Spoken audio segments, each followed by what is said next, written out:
Okay. Hopefully it'll call him. Can you hear me? Yes, we can. Oh my God. I got no echo. That's good. That's fantastic. Thank you, Patrick, so much. Sorry about that, Barbara. No, it's Very not. welcome. It's probably on my end as well.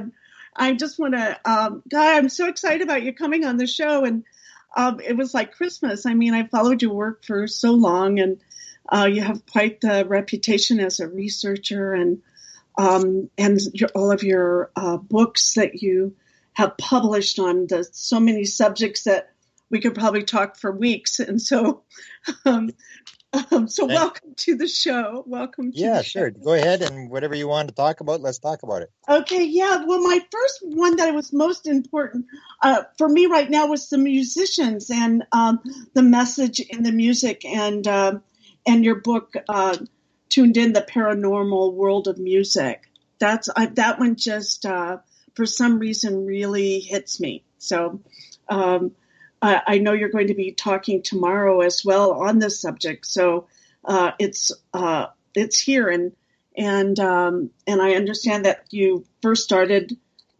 delving into this, the paranormal world of music, through Chris Bledsoe. Yeah, like most things in my career, I had no intention of going there.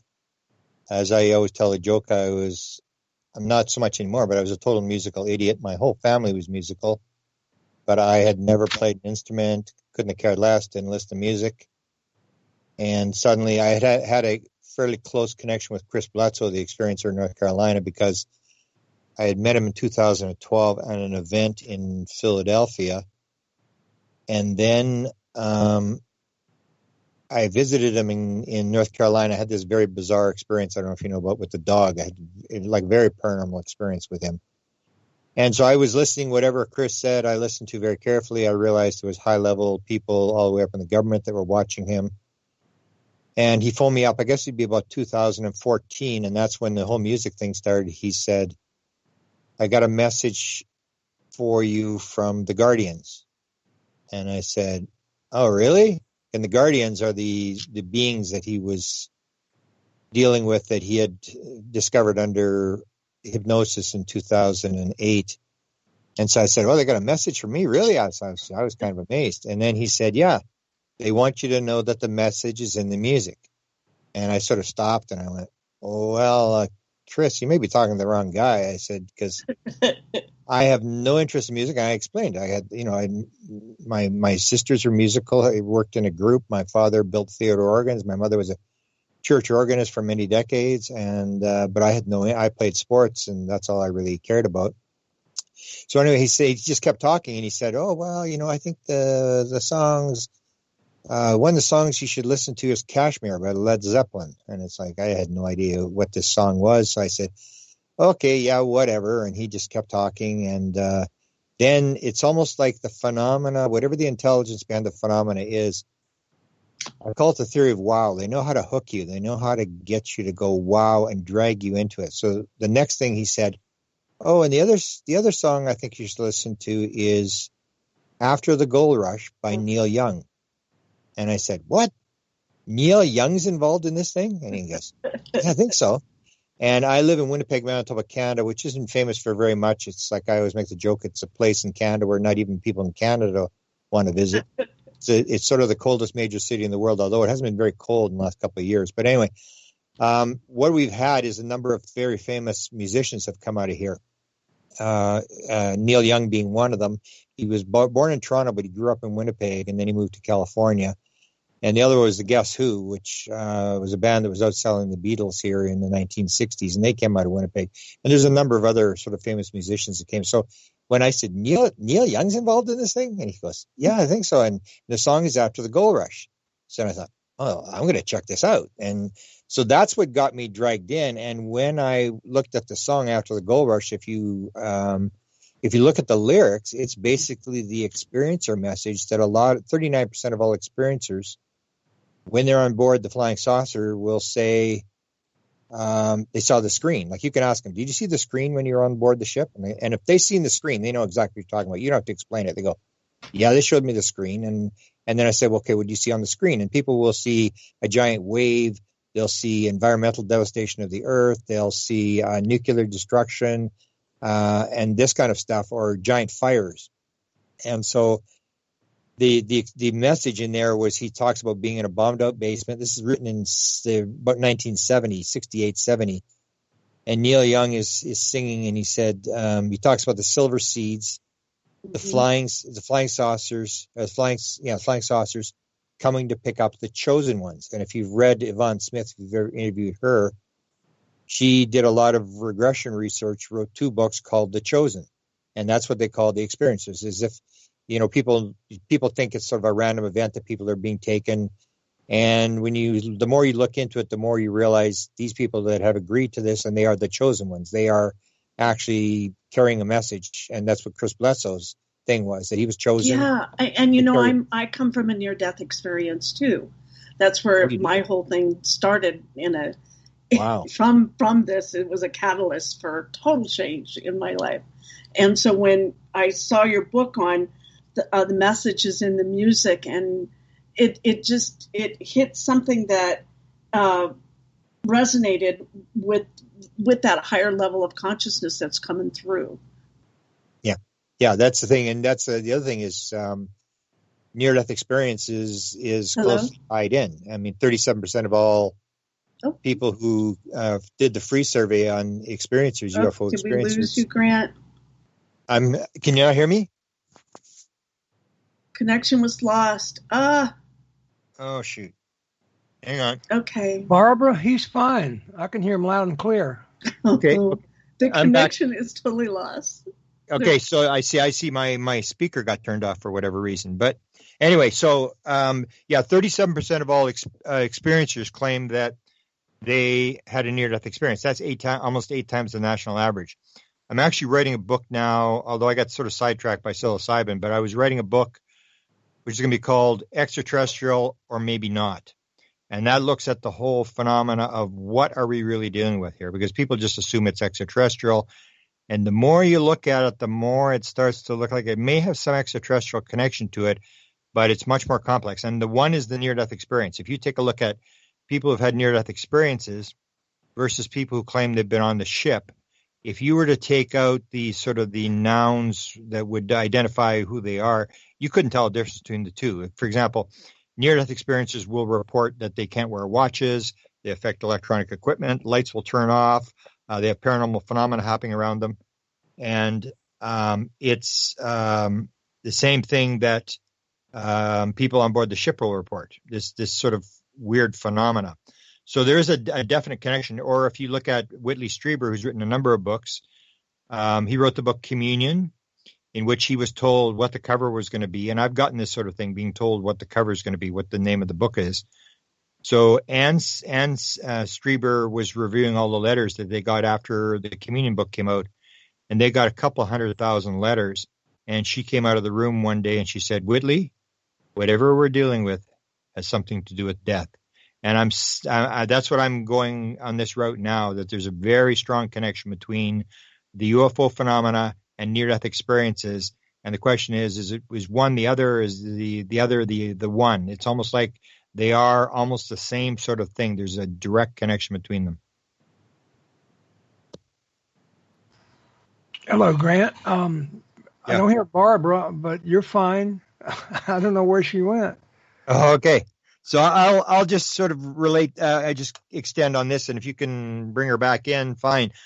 Yeah. The music thing is a phenomena that I sort of got dragged into, and what I realized in the music was that there is a message coming through, and it came to this whole idea of what is the UFO phenomena.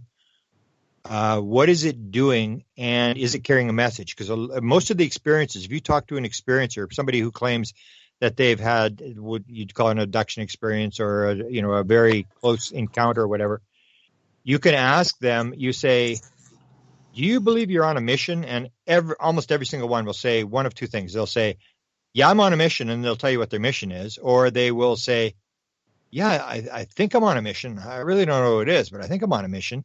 And so this is this whole idea that music, that the musicians seem to be carrying a message.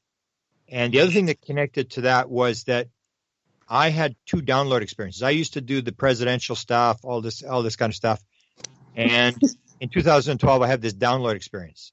And that's the other thing that connected to the message in the music, was that I realized when I started to look at download experiences, I started to realize that musicians were getting these download experiences. And the first one that I came across was Paul McCartney and the song Yesterday, which was the most produced song of the 20th century. And that song he got in the middle of the night in a dream. And so when I did the book, I looked at the UFO connection, which is a very strong connection between major rock musicians and UFOs. I looked at download experiences, and there's huge. I've got an appendix with maybe 150 songs that came in dreams.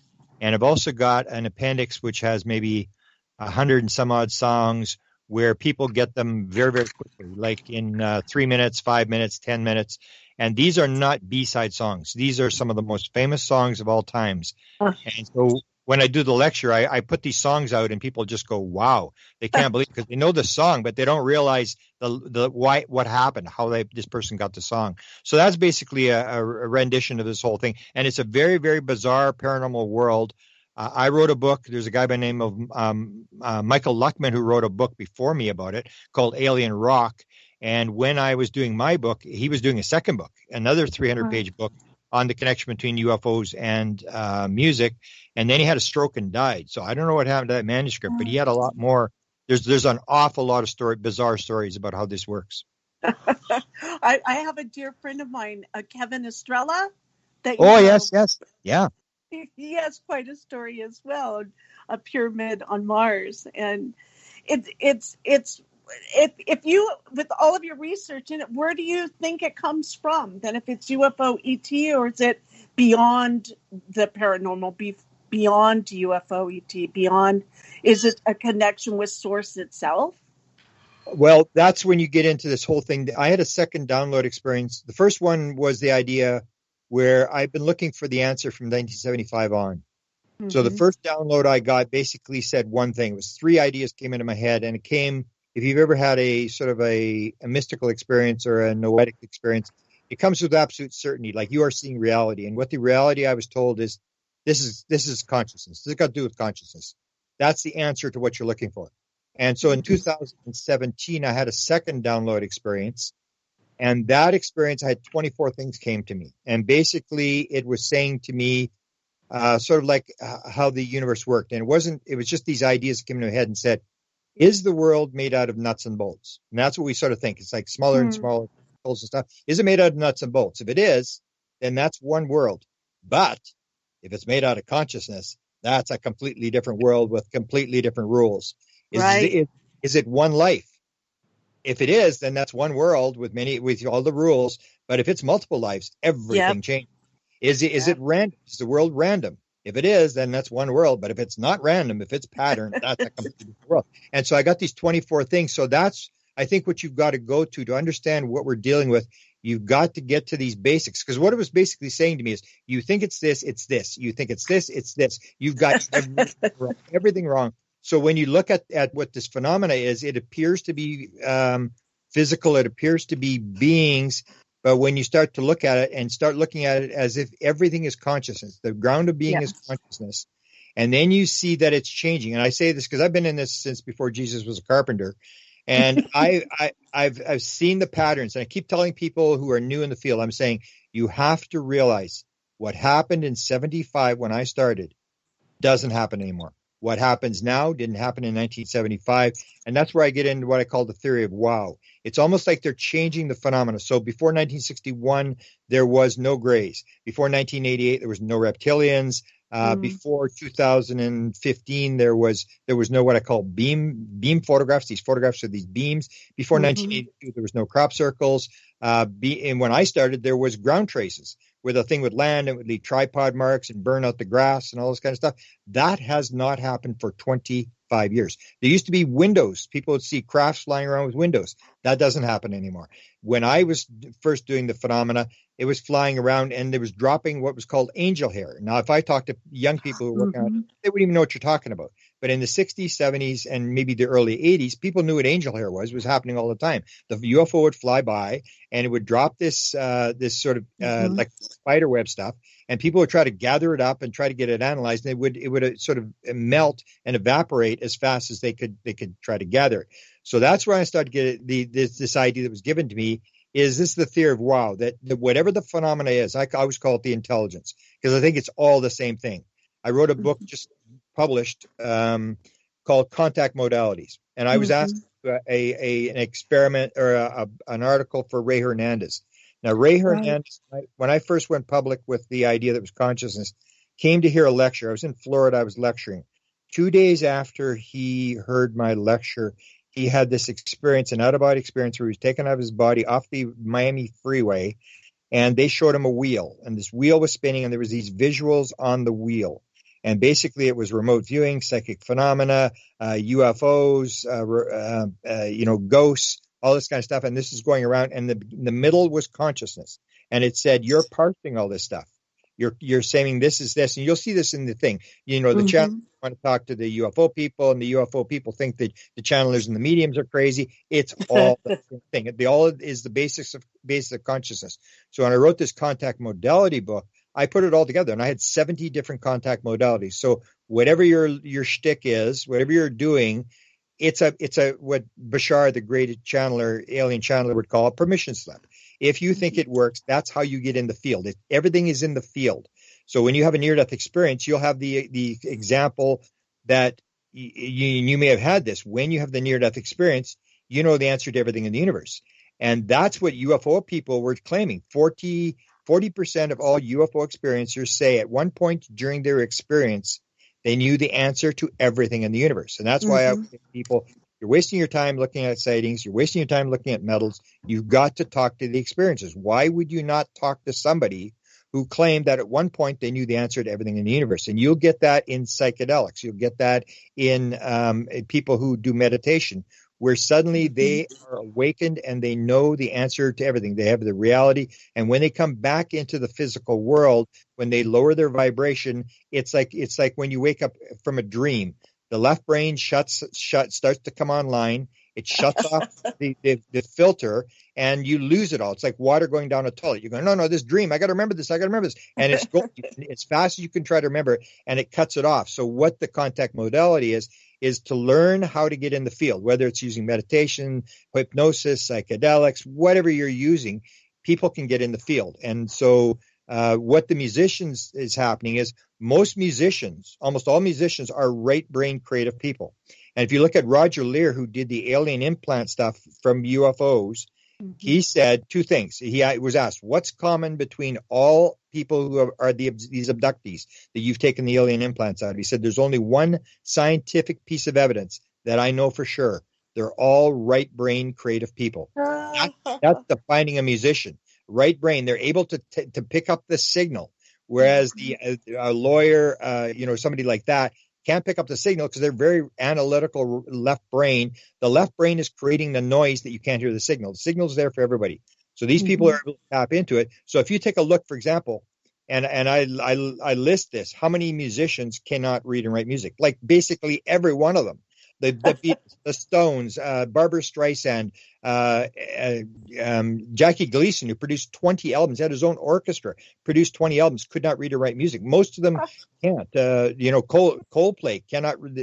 Martin from Coldplay cannot read music. Most of them can't. And that's the whole thing, is that you have right brain and left brain music. So left brain music is you send your kid to music class that they tried to do for me for 6 months before they pulled me out. and you learn practice, read the notes, practice. And you can sort of learn to play, but only a right brain musician can sit there and wait for the song to come. And then it's suddenly the song is there. And I'll give you an example. Let It Be. Everybody knows the lyrics to Let It Be. When in times of trouble, Mother Mary comes to me speaking words of wisdom. Let it be, let it be. And everybody thinks he's talking about Mother Mary in the Bible.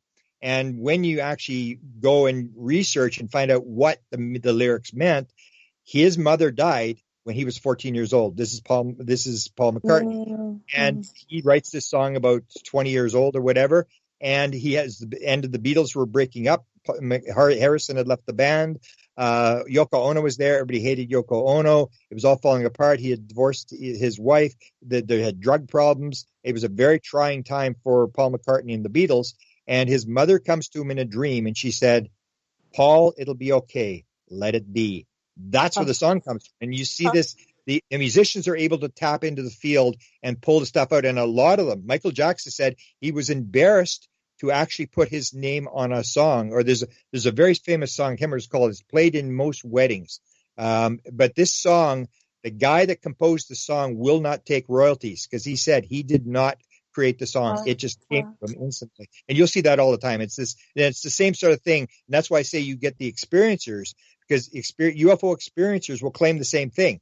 I knew the answer to everything in the universe. 42% will say I'm getting mathematical, scientific, or technical material in my head. A lot of them are musicians. And so when I go through my music lecture, which I don't give very often because you can't really play the music. Tomorrow's like a private session I'm going to do online.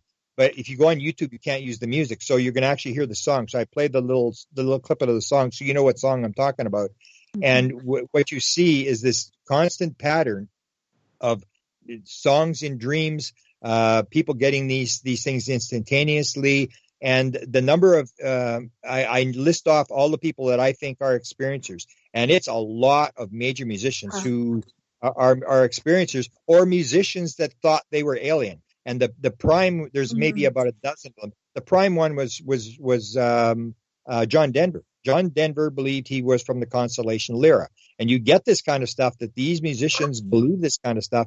And it's just this bizarre connection. And the reason I think the intelligence might be doing it, and this is the way I describe it, I'm just guessing. If you got a kid, and I don't know if you've got kids, but if you got a kid, between the time your child is between 1 and 10 years old, you are the kid's hero. As soon as that kid becomes 10 years old, it's like, Mom, could you walk 10 feet in front of me, please? And when the kid's 16, it's like, Mom, don't even be around when they won't even acknowledge that you're there, because what's happening is the ego is coming online. The left brain is coming online, and they are getting self-identity, and they don't want anything to do with you. They don't want anything to do with your music. They're trying to find a way to be something in the world. They're trying to have this self-identity. So if you're an alien and you want to try to get a message through, you're either going to grab the kid when he's very young, which you hear in the abduction experience. The kids are taken very, very young, or you're going to impress them with a song and with something, because most kids, who are their heroes between 10 and 25 years old? It's musicians. Once you're 25 years old, the intelligence doesn't want anything to do with you, because your religion thing is set up. You know everything. Don't tell me. People become very rigid, and you cannot, almost like Einstein said, you spend from the time you're 25 inventing things, and then after 25, you spend the rest of your life defending what you invented. That's so true. That makes such sense. It does. Oh my God. Well, and you're going to be doing this tomorrow at portaltoascension.org is where people can reach you. Yeah, portaltoascension.com. And it's a 2-hour. I actually have one on my White House. My YouTube channel is White House UFO Grant Cameron. If you look there, I actually put on a promo for it, for the thing. And I was going to do a second book. So in the promo, it's an hour and a half. The promo is an hour and a half long. I go through stuff that was going to go into book 2. So I may do book 2, but I keep getting these sort of, I sort of follow the phenomenon. Right now it's psilocybin. I'm quickly writing this book on psilocybin. Had these very dramatic experiences with psilocybin. So I'm doing that book, and I'm doing this extraterrestrial, or maybe not book, but I may do the music book 2. So in the promo, I put the stuff from music book 2, and I looked at, and I get into the connection between the afterlife in music. Is music heard in the afterlife? This kind of stuff, near-death experiences. How many people? I think if you look on the Near-Death Experience Research Foundation website, and you can search stuff on there, you put in music in there, and you get 500 and some odd hits out of whatever, 2,500 cases. So a lot of people hear music, and so the question is, what are you hearing? And a lot of people in the spirit world, or in the Michael Newton stuff, when they're actually being regressed to their life between lives, will say music is key to the universe, because the universe is all vibration. That is sort of And that's what I had. I had a very mystical experience last week, first I've ever had. And that's that's what I had. exciting. That's what I had, was this idea that it came with absolute certainty. It was like the downloads. It came with absolute certainty, flow state. And the basic core lesson was it's all vibration. And so that's the whole deal. So music is very, very key to the universe because it's vibration. That's all it is. It's not like anything. And they're using that vibration. They'll be using the lyrics, like he said, the messages of the music, but you're also using the sort of the vibration. And it doesn't really matter what the band is, because you'd think, oh, it's just the spiritual bands, the ones that play religious music. No, it's not. I even have one with the Clown Posse, which a band that was in. They had 11 million records sold or something like that, but it was all gangs. That was their audience, was American gangs. And they sing a song called Imagine, which is unbelievable. When you hear this song, they do. I have to hear it. But the whole thing is, so the intelligence is going to interact whether you're doing, rock and roll or rap or whatever you're doing. And the reason I had that was because when I first started talking about, mostly I was doing rock and roll, the connection, like the Beatles, the Stones, all these guys and their experiences with UFOs and downloads and stuff like that. Then, of course, everybody said, they're doing drugs. You can't listen to roll and stuff. So I said, okay, my mother was a church organist for many years. And okay, let's take a look at the music of the church music. And I went back and looked at Handel and Bach and Mozart and all this kind of stuff that my mother would play all the time. And it was the same story. In fact, I have the one story where I tell Beethoven. Beethoven's doing a symphony, and the conductor of the symphony comes to him and he says, Beethoven, you did that thing and you did that left-handed violin piece. That is just terrible. That is absolutely unplayable. And Beethoven looked at him and said, look, I want to let you know that when I composed that piece, I was communing with God. Do you think I had time to worry about your little violin piece? So now we think it's coming from aliens, but in the old days, you start looking at Handel and Mozart and all these guys where they were getting downloads of entire symphonies, and you find out that they believed they were talking to God. And so it's coming from the field. So whether we call it God, the source, or whatever, I think it's all going to be the same thing. That there is only one thing. There's consciousness, and we manifest everything. We, as sparks of the divine, break off, and we manifest the good, the evil, the positive, the negative, to create this experience. And it's all the same thing. We are in there, and it's a matter of, can you get into the field? Can you shut down your rational analytical brain, pick up the signal, and get in there? And that's what the musicians have learned to do, because they're not very left brain, they're very right brain. Plus they may do these LSD and stuff, and you start to see that kind of stuff, and they get into the field using that kind of process as well. Like it unlocks it for them. It unlocks it's almost like ripping the filter. People talk about, the veil is getting thin, you get through or whatever. But to me, it's very, my modality, because I do 70 modalities. Mine was, and I still use it. I use it every day. Mine is daydreaming. So what happened to me was, when I had the first download experience, I was doing the government and the documents and stuff like that. And I was watching a lecture in Phoenix, Arizona by Colin Andrews. And Colin, of course, is the guy that invented crop circles. And he did a lecture on consciousness and crop circles. And I always said that in 2012, I couldn't have spelled consciousness, and I couldn't have kept that. I had no interest. It's same like music. I had no interest whatsoever. And I was in there, and this is how I was there. He was talking about crop circles, and I knew he was a famous guy, and I should go pay respect and watch this guy lecture. I didn't want to be there. I was thinking about, I should go across the river, and I started to daydream. And that's what happened. As soon as I started to daydream, the filter opened up, and boom, in it came, and it was bang, bang, bang. It came with absolute certainty, and I walked around for 2 days just going, what the heck just happened to me? And so that's what I use now. I'll walk. Sometimes I'll walk 10 miles a day. I'll just put a headset on. I'll be listening to a podcast or whatever, and I start to walk. And I found the same process when I did the high dose psilocybin, it was the same flow state. It was like, oh, I know this. And it's like, you're seeing reality. That's what they talk about, the mystical experience, that what part of it is objective reality, that it's not a good idea. What you're seeing, you actually believe this is reality. This is how it works. This is more real than the real world. And unless you're in it, you can't understand it. I understand it. It's just yeah. When I had the NDE, I was more alive in the NDE than I had ever been here. And a lot of people say that. A lot of experiencers say that's true. So we're headed for a break, and we'll be back at 6:04. I'm so glad we were able to work this out so you could stay on. Are you open for another hour with us, Grant? Sure. And we got to pick up. We didn't do much here, so you I know we didn't. We got to pick it up and keep moving, and be in our right-hand brain, and we'll let it go and move it forward. And so, again, thank you for coming on, and we'll see you back here at 6:04. Beautiful. And so. And in the meantime, they can go to your website on Facebook to Grant Cameron. And I'm on my phone doing this from my phone because my whole computer shut down. So this I'm on my phone too, so that makes us even. Well, you know what? Maybe that's because we have to go to our right brain and not have any part of us in the left side of the brain, right? We're facing challenges all the time. It's how you play your cards. It's not what are dealt. It's how you play your cards. Right. We're going to roll with it. We're going to roll with this. Okay. So stay tuned, everybody. We'll be right back after the break. And thanks for tuning in to the Cosmic Oracle Show. And make sure you check out Grant Cameron on Facebook and his Portal to Ascension.org, portalstoascension.org at 12 o'clock PT time tomorrow. Music and the UFO Paranormal Connection.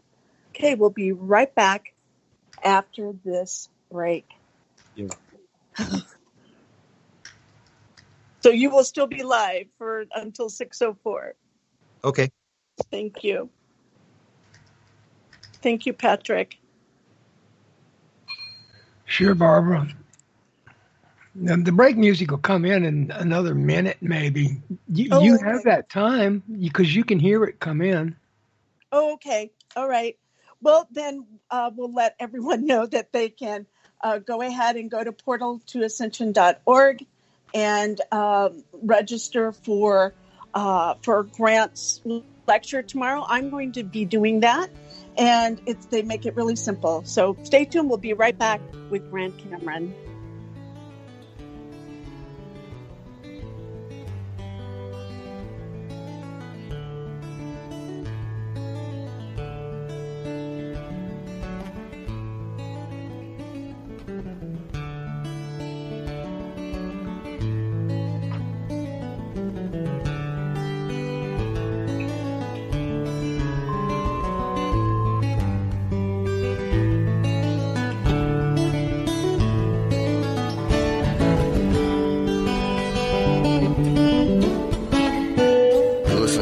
Radio at freedomslips.com, and we'll be right back after this message.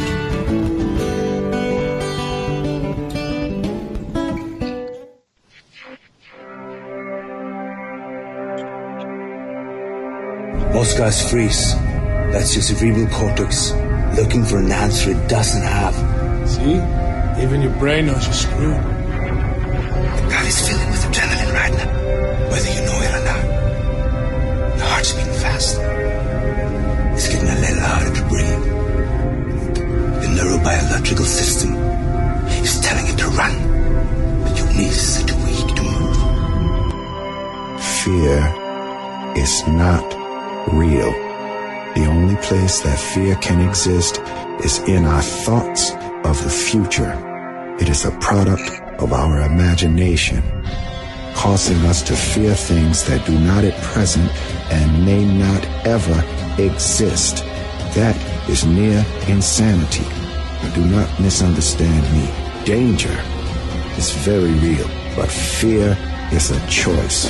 We are all telling ourselves a story. You're listening to Revolution Radio at freedomslips.com. 100% listener-supported radio. Reporting to danger.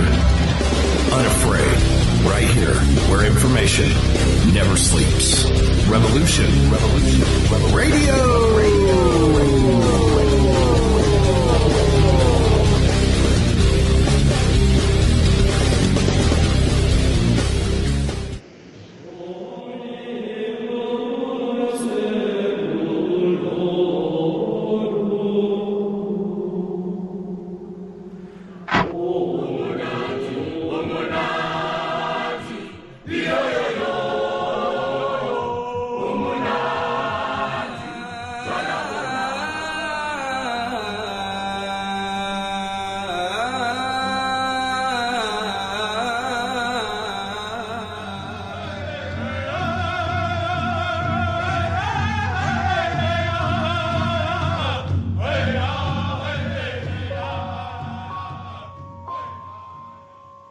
Join Revolution Radio every Wednesday, 8 p.m. Eastern Time on Studio B for Momentary Zen with host Zen Garcia at freedomslips.com, the People Station.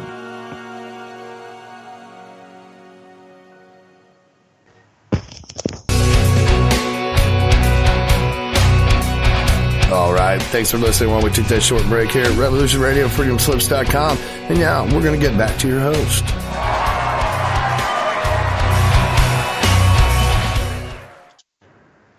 Hello and welcome back, everyone, to the Cosmic Oracle Show. This is your host, Barbara Jean Lindsey. And we have with us today Grant Cameron. And he'll be talking about his findings, his research, and all of his research over the years, 40 years, something like that, maybe even more, maybe lifetimes, right? Many lifetimes to get to this point. We're talking today about music and the UFO connection and the paranormal world, okay? So you got to put on your right side of your brain and click in with us, and we're going to take you to a place that maybe you haven't been before. So welcome to the show, Grant. Thanks again for having me on. You're welcome. So we were talking about your different experiences finding and tuning into the paranormal of music and drugs and aliens and rock and roll, right? So and when you moved into this reality and you found so many different modalities that they would pull from then to create their music? Yeah, that's where I do this lecture called The Theory of Wow, where I say basically what we may be looking at is a phenomena that's not here to do anything. So people say, okay, the aliens are here, they're here to to eat us or to do whatever. And the more I look at it, the more I think it's going to be not as much alien as people think it is. It's going to be a lot more spiritual than people think it is. It's going to be a lot less physical than people think it is. And it's not going to have a single hint of capitalism. So it's what they're trying to do. The main message, I believe, is oneness. And that was part of what I had in my download experience. It said, is everything separate? Are we just objects, random biological robots floating around in a random, meaningless universe?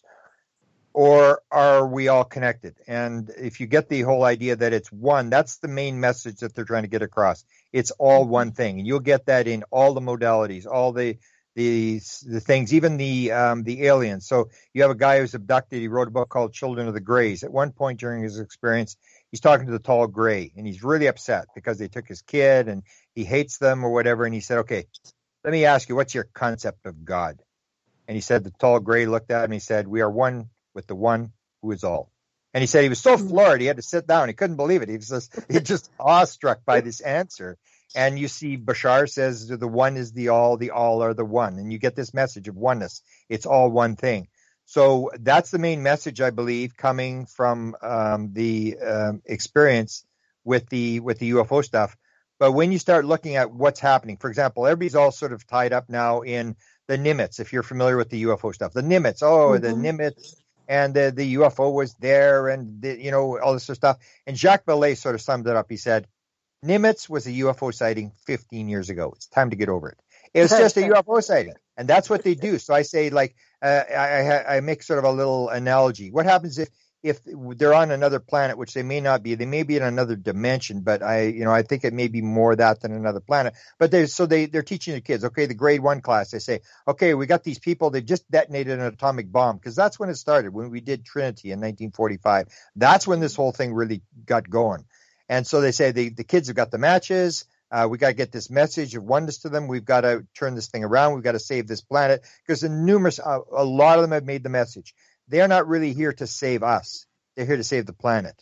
In fact, there was an alien that was dealing with the Canadian government, and the message the Canadian government got was, if there's a nuclear war, we will step in and stop it. And we can stop it. We can take the moon in front of the entire world, split it in half, put it back together in front of the entire world to show that we can do it. But other than a nuclear war, we will just allow the human race to stew in its own juices. So that the message, they're bringing this message, and they're trying to save the Earth, because they say that the destruction of the Earth will affect the rest of the universe. Again, it's all one thing. What we do, we don't think it affects anything. We don't realize it affects Gaia. We're starting to realize that if you dump stuff in the river, and stuff like that, then it affects everybody else. But they're saying it actually affects the entire universe. So when they come, so if you get this class, say the grade 1 class, we got to get a message to these people, these natives on this planet. What are we going to do? And so the grade 1 class says, well, let's fly around some crafts and put lights on them and just fly them around. And that's what they're doing. That's why I say, why do UFOs have lights on them? We don't have lights on our planes except to have navigation, like emergency lights to identify which way the plane is going and stuff like that, and a strobe on it. But other than that, we don't need lights on the plane. Like, they come across the galaxy and then they have to have lights on their. Why have they got lights? They've got lights so you can see them. They want you to see them. They want you to go, wow, what is that? And what they're doing, and there's never going to be an answer. What they're trying to do is almost like make you so puzzled that your mind cracks and you actually start to think. And so they put lights on it. And so, or even the thing with cattle mutilations. And I say most cattle mutilations are taking place downwind and downstream from nuclear power activities and contamination. And so they're taking cattle that are grazing. They're not taking them from the feedlots. They're taking the grazing cattle, which would indicate somebody, whoever it is doing a monitoring operation to find out what kind of contamination is in the soil. And so you get it. And then I even asked Linda Howe. I said, Linda, so if they got the cow, two things. They get the cow and they fly off with the cow in their spacecraft and they mutilate it or whatever they do, whatever. Why do you turn around and fly back and drop it in the farmer's front yard from 100 feet up? Like, why do you do that? I mean, why don't you just go dump it or make it evaporate or whatever they want to do? Why do you take the cow, and why do you make it so bizarre, so weird, where you're going like, wow, how did they do that with these cuts and these incisions? And for example, they'll do a heart. Like Linda Howe told the story about the one with the cow with the missing heart, where there was no incision, but the 9x11 heart was gone. So how do you get the heart out without an incision? And what they're doing is the same thing as the lights. They're making you go, how did they do that? Like, what is going? And I said, why would they take the blood out of a cow? All the cows that are mutilated have not a drop of blood in them. So why would you take the blood out of the cow? And everybody says, oh, you need it make babies or whatever. No, you take the blood out, because if you don't take the blood out, it's not very weird. They want it to be really, really weird. And they want Linda, and they want everybody to go take photographs, and they want people to go, what is going on? Same as crop circles. Why do they do crop circles? Why don't they just land and tell us what's going on? They want you to go, how did they do that? And they want the controversy that it may be hoaxed or whatever. And you take a look at all the phenomena, and you start looking at it, and it looks like what I call the theory of wow, where it's weird, where there's poltergeist experiences, and there's orbs, and nothing is ever able to be figured out. And then you see the phenomena changing. Like now I'm doing the whole orb thing. I don't know if you've seen my orb panels. Right. I got dragged into this orb thing where people had orbs. And then they would have huge numbers of orbs, and there were these people who their claim was that they could take photos, and people were posing. Kevin Estrella was one. He had this guy's name is Daryl Stokes. He's out of Sedona, Arizona, and Daryl can take any camera, and people are posing. They're doing this Sasquatch thing. And people are posing, and there's orbs all over the place. And so I go, this is really weird. And it was sort of like the theory of wow. It was like, wow, this is weird. So I started collecting the photos. I really didn't really know, or try to, and say, is it dead people or is it, aliens inside the orbs? And most of the people when I started to analyze it, to Daryl and a bunch of other people who had, and I'd say to them, there's just patterns started to evolve. So I'd say, so you got this orb, that's pretty cool. Have you got any other photographs? And I go, oh yeah, I got lots of photographs. And I'd say, well, you got 1,000 or more than 1,000? I go, oh yeah, more than 1,000. And that was one of the patterns. Everybody's got over 1,000 photographs. And then I'd say, and I started to realize that people had the orb photographs, and then suddenly in the orb photographs, I got what I would call Zendra mist. Now, if you're familiar with the whole story of the portals and stuff, I'm about to release a book that's going to be talking about the portals and what I think that the American government may have some portal technology. I don't think they have any anti-gravity technology. I think they may have portal technology. So anyway, the Mission Rama thing, I wrote 2 books on Mount Shasta, and the second one is going to talk about the portals. And I had these experiences at Mount Shasta with what's called the Mission Rama group, which is this Peruvian group that started in 1974, and they have a C5, but they're like a C5 on steroids. They can actually bring in beings, and these beings come in through what they call Zendras, which are like portals. And I interviewed the one in 2014. I interviewed all the people that were inside that Zendra, and they were talking about what they were seeing. They're all seeing this alien 10 feet tall and with a bicycle suit and the muscles and the whole thing. They're all describing the same thing.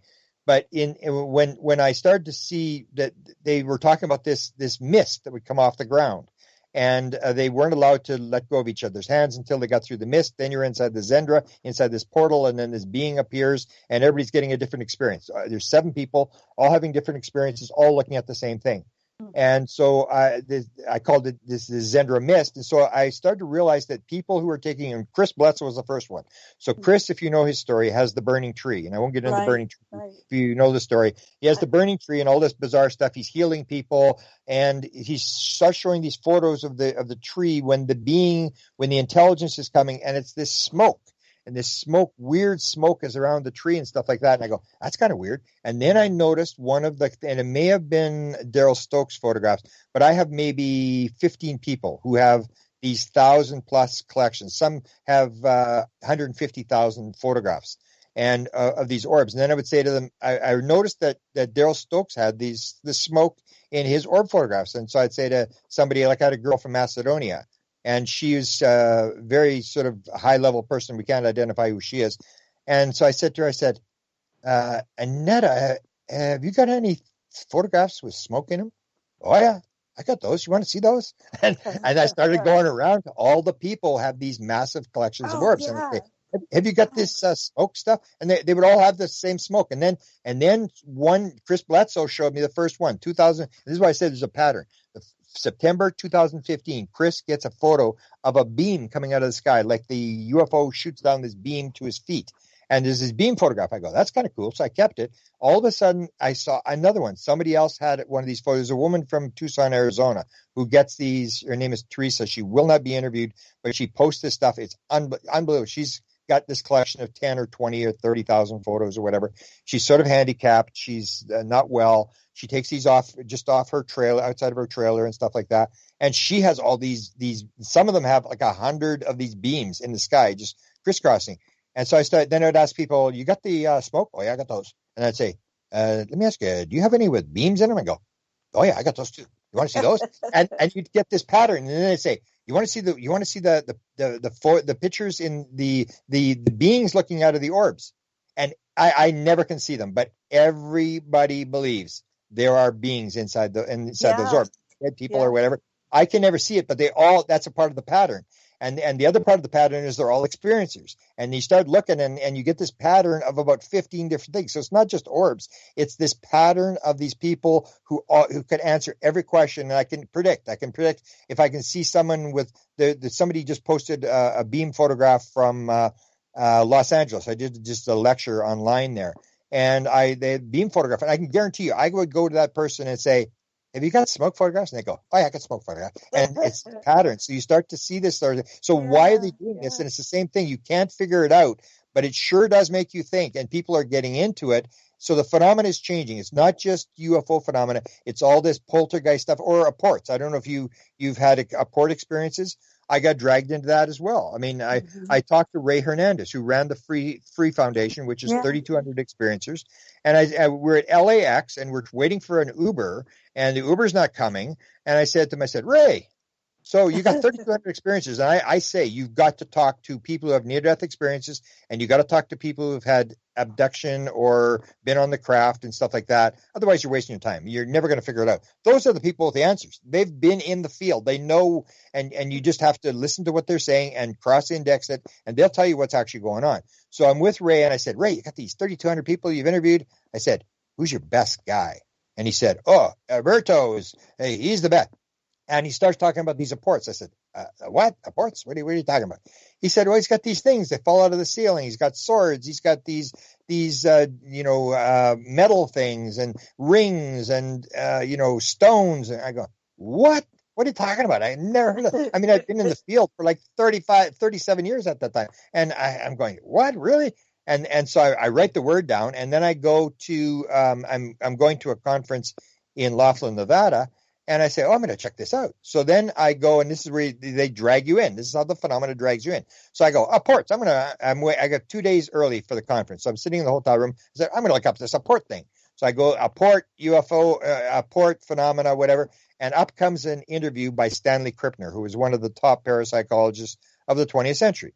And Stanley Krippner had done apport research with people who have had UFO experiences, but mostly with psychics, with a Brazilian psychic, and he was making this stuff appear. These things were falling out of the sky. Or if you go back to the remote viewing program from 1972, they had this all the time in the labs. Uri Geller, they had Edgar Mitchell. His pin appeared. The front and the back of his pin appeared in ice cream that Uri Geller was eating. It was this bizarre thing where this stuff falls out of the sky. So I put apport into this Google search. Up comes this Stanley Krippner thing, and he's telling this story. He says, he says, I had these apports from this psychic, and I had a whole collection of these things from these psychics all around the world, and someone broke into my house and they stole them all. So he said, well, the next ones I got, I wanted to make sure they were protected. So what I did is I sent the next collection of apports to a university in Canada. I sent it to the University of Manitoba. And I went, oh, my God, I worked there for 37 years. I got, what's the chances? There are two collections. One's at Stanford University. The brother of the guy who started Stanford University was a guy who was into physical mediumship. He had these apports, and he had put a huge amount of money at Stanford University into studying paranormal phenomena. But of course, Stanford University is Mr. Too Cool for that kind of stuff. When he left, so they started the psychology department. That's how they financed the psychology department at Stanford University, by this money that was supposed to go for studying paranormal phenomena. And even the guy who had Stanford University, started Stanford University, his wife was doing seances, and he had his son come to him in a dream. And the son said, you are to take care of the children, because his son died at 14 years old, his only son. And they were fairly old when they had the kid. And you're to take care of the future children of California. And so that's why he started Stanford University. And it's actually called the Leland Stanford Junior University. It's not Stanford University. It's named after the kid. Nobody wants to tell this bizarre story about the kid coming in a dream and that kind of stuff. Wow. So it gives you so they're teaching through experience, right? Through all these experiences, different kinds. Yeah, but it has to be a weird experience. Otherwise, you won't pay any attention. Right, it has to get your attention somehow. Yeah, and go ahead.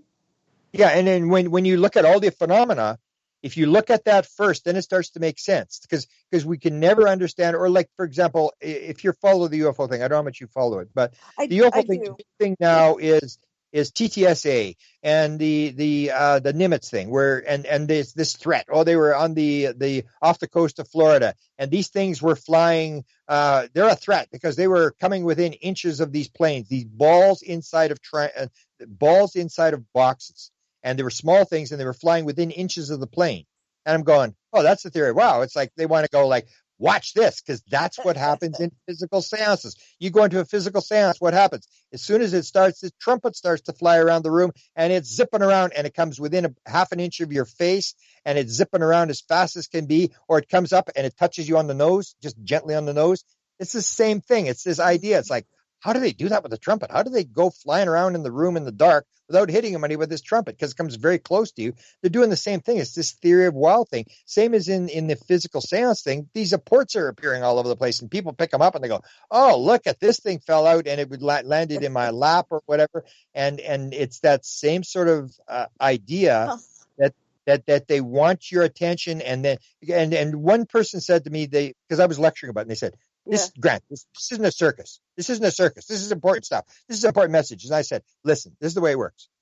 Think of Jesus. If Jesus had not walked on water, if Jesus had not healed all these people, if Jesus had not fed 5,000 people with a couple of bread and a couple of fish, you wouldn't know who the guy was. You do the circus first, then you deliver the message. But until you get people's attention, nobody's going to listen to the message.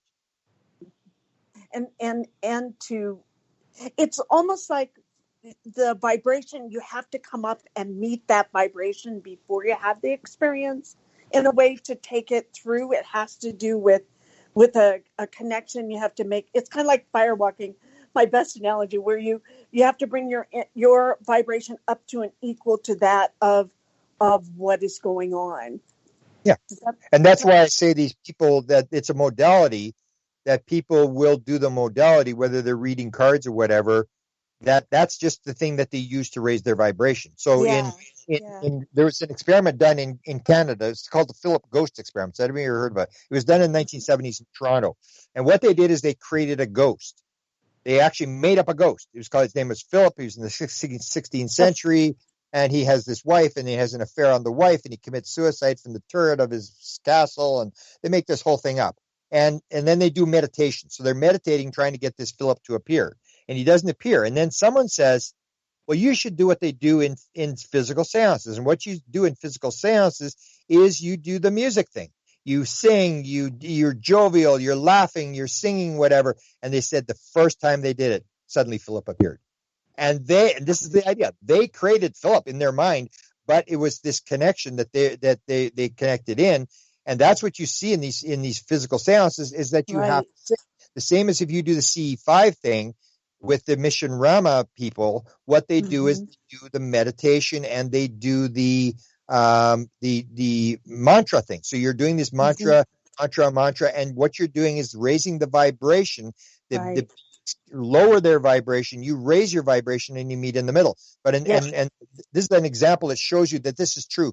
So what happened? I'm up there last August. We put the book out a couple of months ago. But what happens is we're in the circle, and there's about 35 people in the circle, and you're raising the vibration. So this goes on for a couple hours. You're doing the mantras and the meditation and the mantra, and you're trying to raise the vibration or whatever. And the encounter is supposed to take place, whatever. And they got the impressions. They had what they call an antenna. So the message will go to one person. And so this Latino guy, he gets the message, and he says, I'm seeing these messages. I've been having these dreams. And they say, okay, Mario, I think his name is. Okay, Mario, where do we go? What time?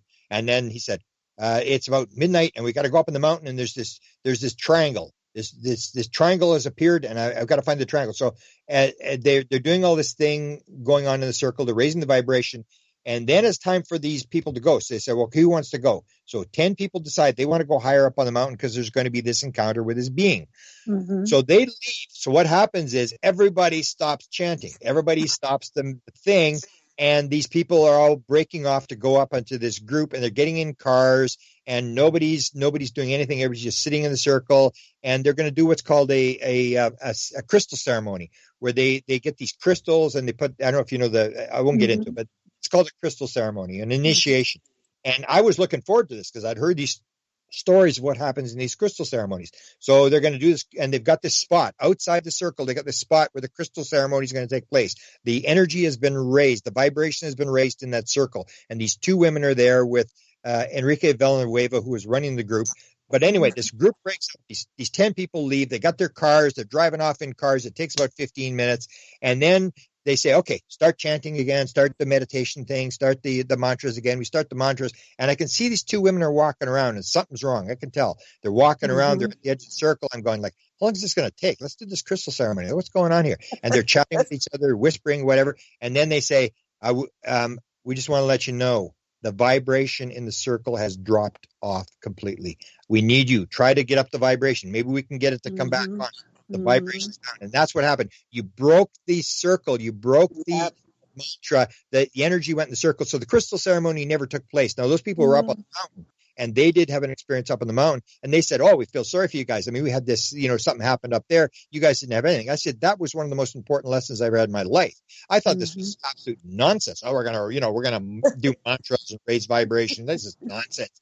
And when this happened, I went, "That actually is how it's done." And then you see physical mediums. That's what they do. They raise, and the same thing is they don't want people who have bad vibration in the circle. So they're very sensitive. Like I'm going to see two big of the top physical guys are supposed to come, but the virus thing stopped it. But I was going to go to them, and they didn't want to let me in because I'm a researcher. So I'm going to be skeptical or whatever. And this was, I think you and I talked about this thing about the kids with the can see through blindfolds.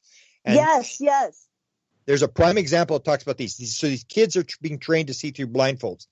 And it comes to this vibration thing. If you remember the experiment, the thing where Uri Geller goes on Johnny Carson and Randy's sitting on one side and Johnny Carson's sitting on the other side, and he cannot bend spoons. He cannot do anything.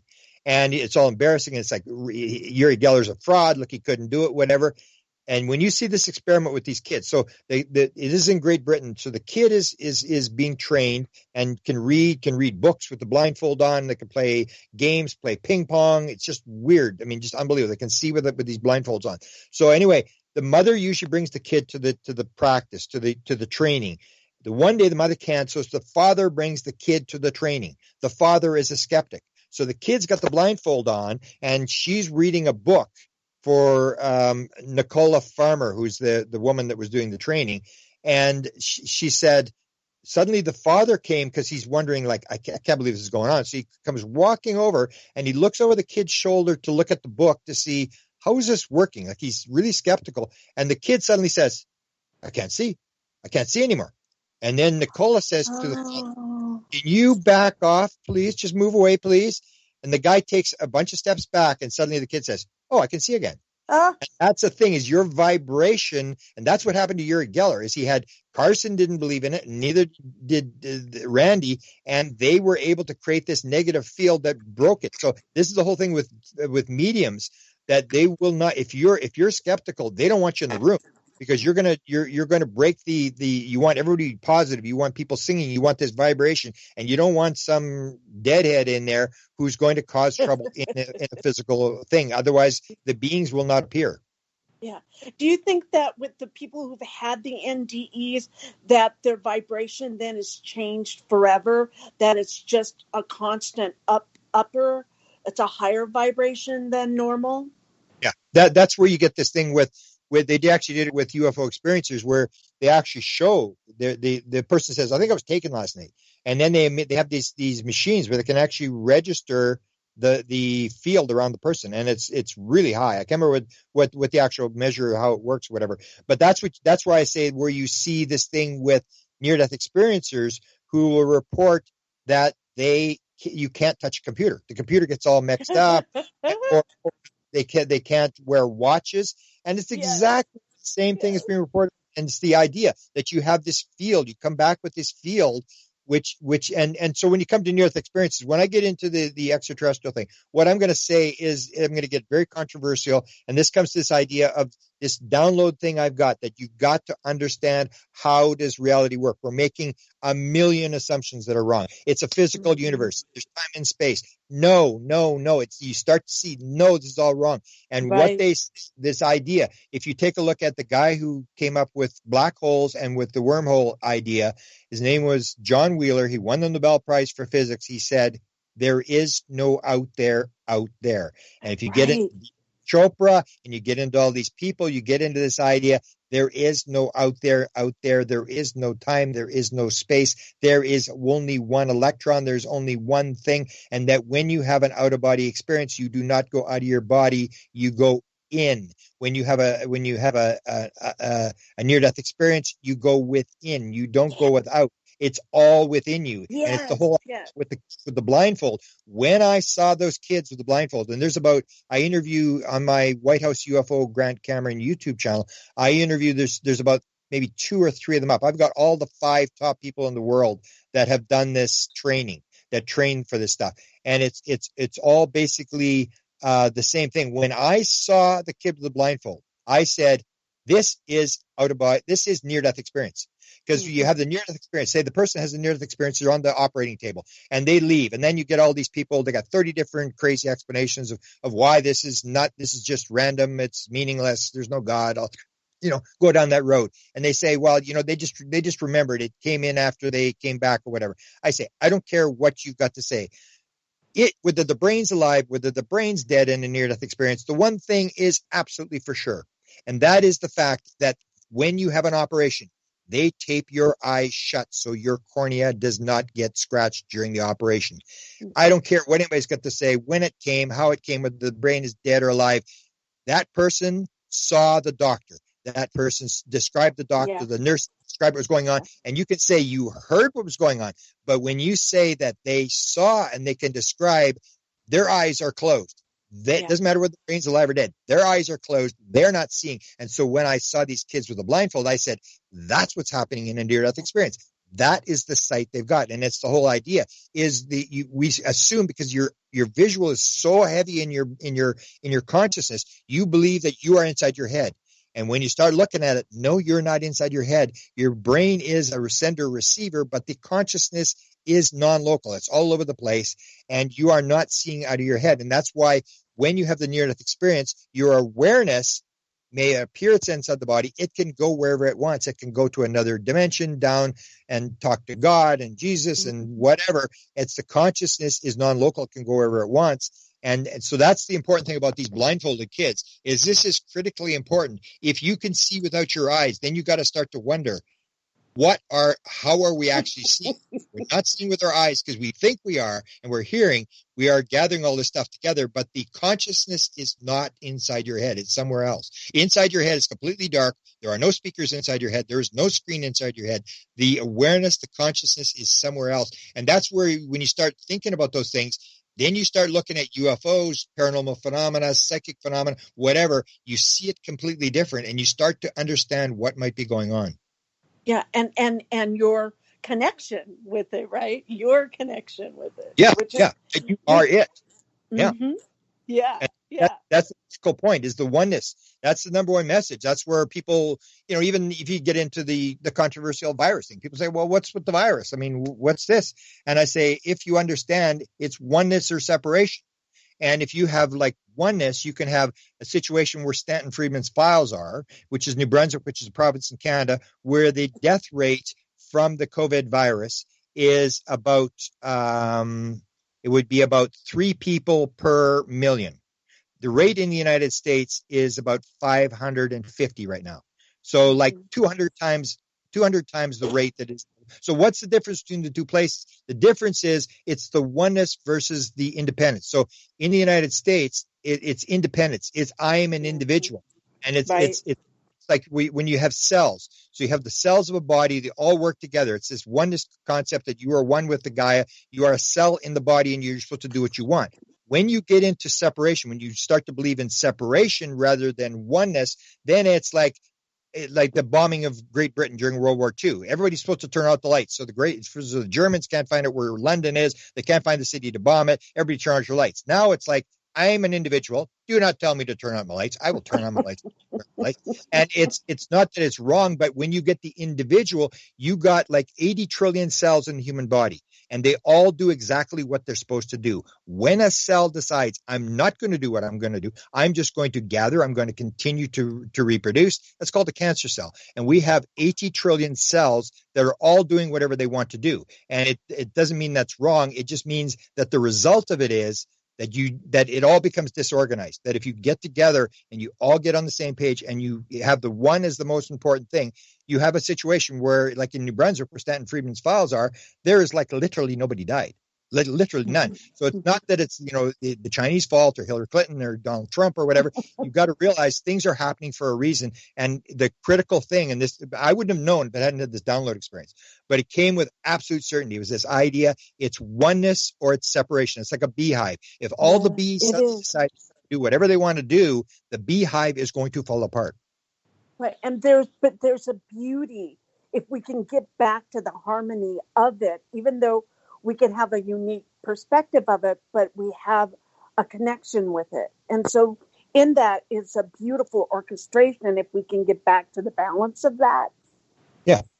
And that's what I had in my experience with my psilocybin when I did this high dose psilocybin, because I've done a lot on consciousness. So there was really nothing surprised me. But when you actually felt this idea that you're one, it's all that your identity is gone. It was still pretty weird when and what happened was I actually taped the whole thing, and sooner or later we're doing a book on it, and I will release the tape. Cool. I'm in a, like, what to me it was a direct, full blown samadhi experience, and I'm talking while this is going on. I'm describing. It's like part of it didn't get taped, but I taped for about 2 hours. So I'm talking what I'm seeing as it happens.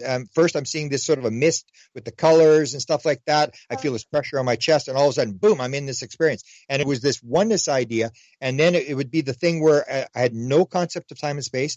I had no concept who I was. But then there was suddenly, like, there would be an indication, because I was talking, I was sort of a little bit removed. I would suddenly get this idea of a tape recorder, and I go, tape recorder, I'm taping. And it was whatever you focus on is where you go. So when I focused on the fact that it's a tape recorder, I started to go back into the physical world. I started to realize I'm a person, I'm taping this thing. And then the music would become, I'm doing the John Hopkins playlist. So it has this 5.5 hours of this music that they've taken 20 years to put together, and the crescendo of a song would start to go, and I couldn't concentrate. I was sitting there and I was trying to talk, and I couldn't concentrate, and I said, hang on, I gotta leave. And I would concentrate. I was the music, and I would concentrate on the music, and it would just like a vacuum cleaner just go, and it would suck me in, and it would go up, this massive, like, feeling of oneness and just beautiful. And whenever I thought about the physical stuff, I would start to go back, and when I had to go to the bathroom, it was the most horrific experience of my life. When I had to take the blindfold off to go to the bathroom, because then suddenly I was focused on the physical world again, and it was the equivalent of being thrown into a pool full of ice cold water. It was unbelievable. It was just horrible. And when I put the headphone back on, I got sucked back in. Within 5 seconds, I was back in the experience. Yeah.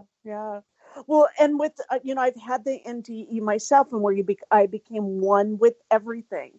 It was the most beautiful, intense, let go, unlimited space, where you always want to kind of go back to that space. And then it catapulted me out with learning experiences. And so it was, it's where and I wanted to ask you the question. For me, I went to a place of such love, and that we don't have the ability, we don't talk about that a lot, about love. Can you talk about love? Because, it absolutely core. It's the core of the universe. The number one thing built out of love. It's absolutely, and it goes across all the modalities, whether you're talking about meditation or near-death experience, or for example, the beings you'll talk about the grays or whatever. And grays, I believe people see grays because of fear. As soon as you got fear, your mind will manifest, because what happens is people don't see the same aliens. Even in their life, they'll start with grays, and it'll suddenly be talking to angels and stuff. And it's because your fear starts to drop. So, but you'll get this idea of this unconditional love that's coming from these beings. And it's the same sort of thing. And the message is the core. One, it's all one thing. And the basic core is unconditional forgiveness. And so that's why I did the psilocybin, because I hadn't had any of those experiences. I did a lot of meditation, and I really didn't get anywhere with it. And I would try different techniques, and I'd had the UFO experience. So but it's still a physical experience. And I would say to the experiencers all the time, I'd say, I'd like to have a voice in my head. And they go, no, you don't. I said, yeah, I do. I just want that, because I had no sort of spiritual experience. Like, when you have a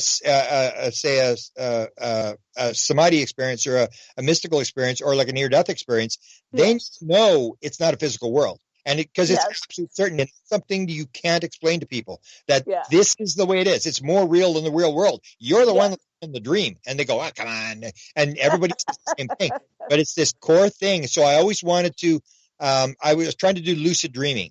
And lucid dreaming is the same thing. So when you're in a lucid dream and the evil alien or the evil devil comes to you, they give you, and this is from Stanford University, they say you wake up to the being, you treat it with unconditional love, give it a big hug and a kiss, and it will turn into a positive being and give you a positive message that you are controlling what you're seeing. So when I was trying to do the lucid dreaming, and I tried everything. I had the Alzheimer's pills that they use, and I was doing all the techniques, and I couldn't get work. I was very frustrated, but I knew what my question was, because I knew it was the same thing as the idea that you have some people in out-of-body experiences, near-death experiences, and the abduction experience claim that they knew the answer to everything. So I said, okay, if I get in that situation, I knew that lucid dreaming, if you're in a lucid dream, you can just yell out a question and you'll get an answer. So my number one question was, I want to feel unconditional love. And so I was prepared. That's a great question. And I never got it. So that's when I did the psilocybin thing, is I figured I'm going to have some sort of experience, because I'm doing it analytically. I'm still in the left brain. But it's another thing, and that's what it's hard to explain to people, that until you've had the experience, it doesn't mean anything. You're just almost like Einstein said, you cannot solve a problem using the same ideas that you use to create the problem. You need outside of our thing. And that's what happens. That's why we decided the world wasn't flat, because Christopher Columbus decided he was going to go sail across the ocean, and came back and said, no, it's not flat, it's round. And so it starts to change, but you need these experiences. And that's why I say, whatever their belief is, you've got to listen to people who have had a near-death experience, or people who claim that they've had these experiences with beings, because they're being given answers, and they will tell you what's going on. They're not going to cover it up like the government. They're going to tell you exactly what they believe is going on. And when you start looking, you start to see these patterns, and you realize love is the basis of the universe. It's all love. People describe it, and oneness is the key message. And in fact, when it comes to, because people talk about evil, I say, and I maintain, I've never seen anything break the law. I say, everything that you would consider to be evil, at its basic core, is the mistaken belief in separation. If you believe it's all one, you cannot do evil. There's no way. And so we have this assumption then, and all it is people doing independent things. And so you have these basic cores. But again, I got this in a download experience. I haven't done the book yet, but I've got 24 things that came to me, and it was walking down a street. It was freezing cold. I take off my glove to write but when it comes, it's like when you have the near-death experience, know this is reality. What's what they call in the mystical experience. It's objective reality. You are an objective reality. This is not a good idea. This is just something that this is how it works. And so I knew this is how it worked, and I'm trying to write it down, and then it would stop, and then I go, okay, put my glove back on, start walking again, and it would start to come again. I go, and I start to write, and luckily I did, because I wouldn't have remembered it. It's always like a dream, that unless you write it down quickly after you've had the experience, it becomes like a dream, because the left brain closes the filter. And that's what happens. Like if you talk about people, you have these experiences when you wake up and you're still in the dream state. You're sort of awake and asleep. And a lot of people get stuff. And what they tell you in this experience, because you're trying to remember your dream, is do not do anything. Do not even move a finger. Because if you move a single finger, the left brain comes back online and says, oh, she's waking up. She's waking up. And boom, the filter closes, and all that stuff, all that information that you get starts to fade away. Some people say, oh, it's in a different reality, that's why you can't bring it back. No. You can't bring it back, because the brain is set to close the filter, and it goes away. So you have to practice to get your dream or whatever you want to try to remember, get ready. And then when you're ready to write it down, quickly get up and write it right away, because it will disappear. You'll think that, I'll remember this for sure. You won't, because it's the ability to get in the field. All the answers are in the field. Everything's in the field. Even the musicians. I can't remember which musician it was. The guy who did Bridge Over Troubled Water, Paul Simon. Paul Simon said, it's all there. You just have to record it. That's his impression of music. It's all there already. You just have to record it. So you see that kind of stuff. It's the same idea, is that it's all there and you can use it, but we get stuck on sort of watching lights in the sky, or we get into the metals. Everybody's into the UFO metals now. And I say, you can have all the metal you want. I mean, that's not going to prove anything. So what? You prove it's from another world. What are you going to go with it then? I mean, that doesn't mean anything. You talk to the people who are flying the craft. I've got 50 people when they say, I flew the craft. I'm 70 years old or whatever. In 2013, she said, I was flying the craft, and I was looking at her, and I was going to say, you're nuts, lady. You're absolutely insane. You're fly the flying saucer? She said, yeah. I said, they let you they let you fly it. They let you fly the flying saucer. She said, yeah. I've flown 3 different models. And I go, well, how do you fly a flying saucer? She said, oh, you do it with your mind. The craft is alive. You become one I've heard that. craft. And whatever you think is what the craft does, it's all one thing. Whereas we think it's us and the craft, and we're separate from the craft, whatever. And I got 50 people, and they all same thing. Doesn't matter who you talk to. You can ask them. They'll all say the same thing. Nobody has ever said anything different. They all say, oh, you use your mind. You fly. Even I do in the music lecture. I do, now I'm going to forget his name. Cat Stevens from the 1970s. You may remember. Became an Arab and didn't sing for 35 years. Now is starting to sing again. But he was abducted off a room. He believed he was abducted off a roof in London. And he said, they took me off, and he writes two songs about his UFO experience on board the ship. One was called Longer Boats. The other one was called Freezing Steel. I was on the ship of freezing steel, the ship without the guiding wheel. There's no steering wheel. It's flown with the mind. And when you see this, you start to realize this is where you want to go. And it's not nuts and bolts the way people think it is. There's no engine. We're not going to pull a little engine out here and run around and make weapons to kill people and stuff like that. It's all this sort of. It's, as I said, it's going to be way more spiritual than people think it is. A lot less than people think it is. And it's not what you think it is. It may have some component of ET, but it's almost like in 150 years ago, they become as fairies and stuff like that. It was a different phenomenon. It's the same. It's probably going to be the same phenomena. And I never believed that. I used to think people were crazy to think that. But the more I looked at it, the more I realized this doesn't make sense. Or even if you take the first abduction experience, Betty and Barney Hill, they were wearing hats. They're wearing hats. So what? On Zeta Reticuli, they got a baseball team? And you start looking at things, or people would say to me on the craft. So people always want to, when you're talking to an abductee, you say, oh, did it probe you? Did it hurt? Were you scared? All these stupid questions. I always say to them, let me ask you a question. Did it have clothes on? No. I said, did it have any sex organs? No, actually it didn't. Did it have a belly button? No, it didn't have a belly button. I said, did it have nipples? No, it didn't. I said, did you ask if it was an alien? And they said, yeah, I did. What did it say? No, not really. And it's the thing. It's like, if it's a human being, why doesn't it have, and you start looking at these, almost like red flags, like something's going on here, or the being turns into a ball of light. This happens like the orbs. It happens all the time. People say it turned into a ball of light and then it disappeared. So the question is it a physical flesh and blood being, or is it a ball of light? And if it's a ball of light that does it eat bacon, eggs, toast, and coffee in the morning? And it's like they could come into our world. They're not physical. They can come in. They can take whatever body they want. They can appear as that. They can become physical, and they can go back in. Almost like Leslie Kane, who wrote the article for the New York Times. I say you got to watch, not her New York Timer. You got to watch her experience where she's in the physical seance, because she did the whole thing with wrote the book on After Death. She said, I'm sitting at a table. Remember, this is a woman who wrote the New York Times story on the UFO thing. I'm sitting at a table, and this table, this water starts to come up from the bottom of the table, comes across the table, and turns into a hand. And she said it happened a number of times, and I touched the hand. It was a real hand. It was warmer than a regular hand. It was softer than a regular hand. I could feel the knuckles. I could feel the nails. And then the thing banged on the table in front of me to prove that it was a physical thing, and it just disappeared.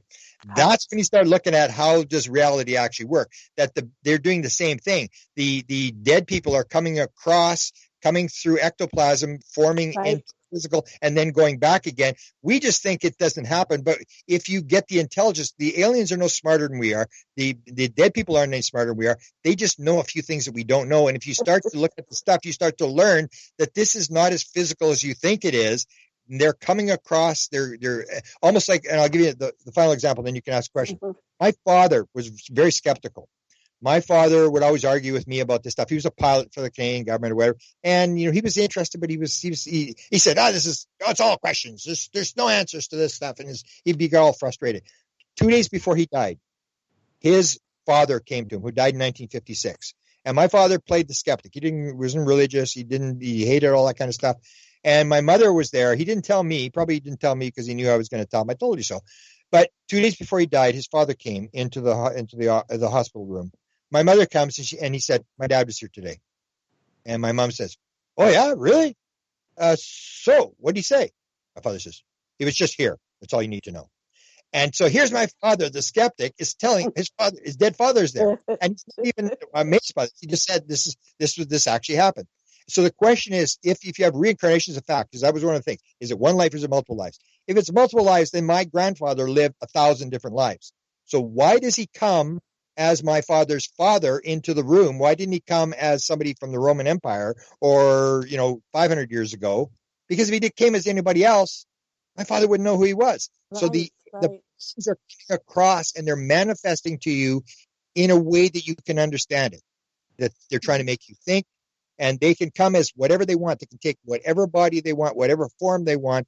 They're just trying to get you a message. And the basic message is oneness and love. Those are the two messages. And as corny as it sounds, like you think it's crazy. There was even a guy, Simon thing on 60 Minutes. He said, "This is the craziest thing. I couldn't believe it." And then he said, "I had they put me through the John Hopkins psilocybin thing." And he said, "Love is the basis of the universe." As crazy as it sounds, that's true.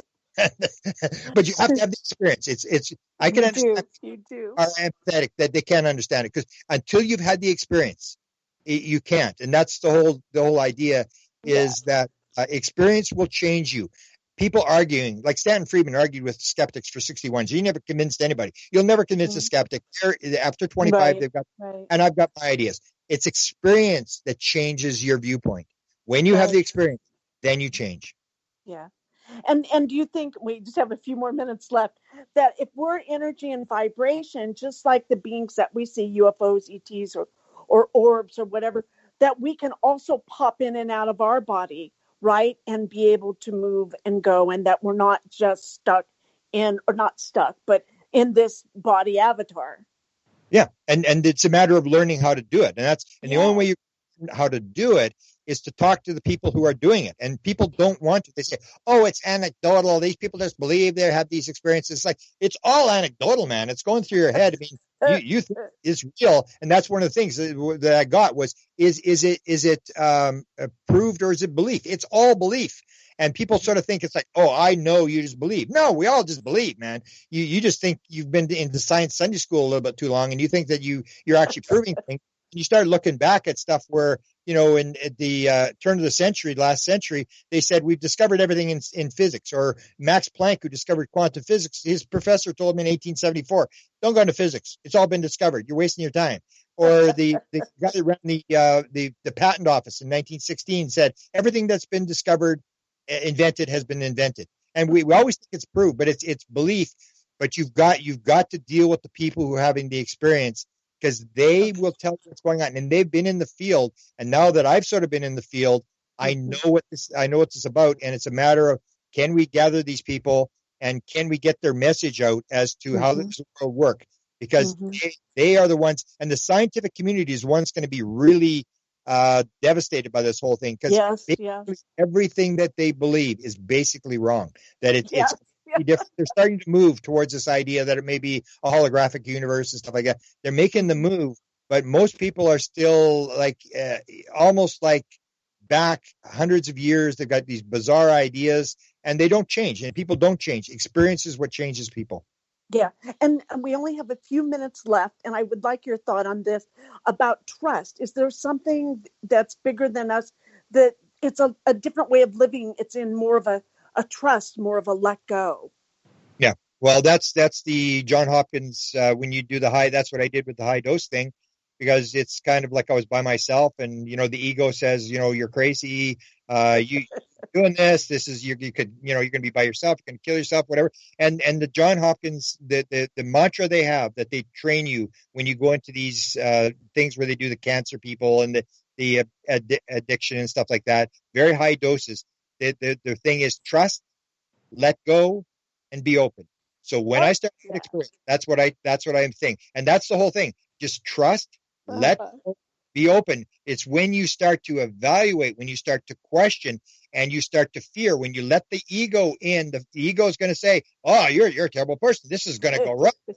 you need to be afraid, man. You're going to overdose. And it just, and if you listen to Jill Bolte Taylor, who's the neuroanatomist, who had this stroke of insight, she has the left brain hemorrhage, and she's the neuroanatomist. She said when she had the left brain hemorrhage, her left brain went offline for 7 weeks. She said there was no fear for 7 weeks, and there was no in the head. When the left brain came back online, the voice came back, and the fear came back.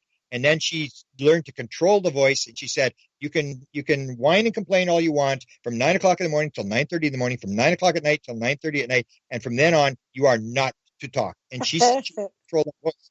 So it's this idea of getting in the field, getting rid of the ego, because we want the ego, our identity. And the ego teaches us fear, and it teaches us identity, and that there's a lot of problems. When you trust, I'll quickly do this. I did an interview with 3 people who had the vision. Everything is perfect. Sinead Wellahan and I had done this interview. These are people, one had it in a float tank, one had it sitting reading a book, and one had it during a near-death experience. And they all got the same thing. Everything, no matter how bad you think it is part of the pattern. It's all perfect. So you can trust that idea. It's all perfect. Let go, and you're eternal, and it's all going to work out. Don't let the ego get you into fear and that kind of stuff. It's so true. It's so true. Well, it's brilliant. Thank you for being on the show this evening. I'm glad we stayed with it. It's just been a wonderful, quick last hour. And so I'm going to thank you and tell people where they can reach you, the best way to reach you, and for contact for information. Basically, if they want to email me, I'm at whitehouseufo@gmail.com. My best Facebook site is the Presidential UFO Facebook site, where I post a lot of my stuff. And I have about 400 interviews and lectures at Grant Cameron White House UFO YouTube channel. And that's where the kids, you'll see the kids with the blindfolds. That you've got to see. I've got all the 5 top trainers in the world. I interviewed them, including Tracy Dolan, Richard Dolan's wife. People don't know. She did the blindfold. She could read through the blindfold. That has not been released yet. White House UFO, Grant Cameron YouTube channel. You'll see a lot of really interesting interviews there. Thank you. Thank you, everyone. Thank you for tuning in. We'll see you next week on the Cosmic Oracle Show. Have a great week. Thank you, Patrick English, for being there and helping us this evening. Goodbye. You're welcome, Barbara. Patrick. Bye-bye. You're brilliant like the Simpson son. Bye-bye.